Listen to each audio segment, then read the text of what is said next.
అని ఇప్పుడు చెప్తున్నాను. ప్రభు పెండ్లి కుమారుడిగా వస్తున్నాడు. మనమంతా సంఘమంతా కలిపితే పెండ్లి కుమార్తె అన్నాడు. ఈ సంఘం అనే వధువుని ఆయనొచ్చి తీసుకొనెళ్ళి వివాహం చేసుకోబోతున్నాడు.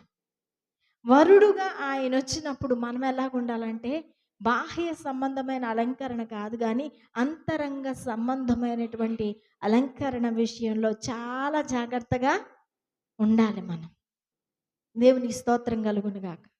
ఆయన చెప్పినటువంటి ఆత్మ ఫలములతో, కృపా వరములతో మంచి విశ్వాసం కలిగి, మంచితనం కలిగి, ఓర్పు కలిగి, సద్గుణం కలిగి, సహనము కలిగి, దీర్ఘశాంతము కలిగి, విశ్వాసము కలిగి అన్నీ కూడానండి. ఏది ఎక్కడ లోటు లేని వారమై, అన్నిటికన్నీ కూడా కలిగిన వారమై.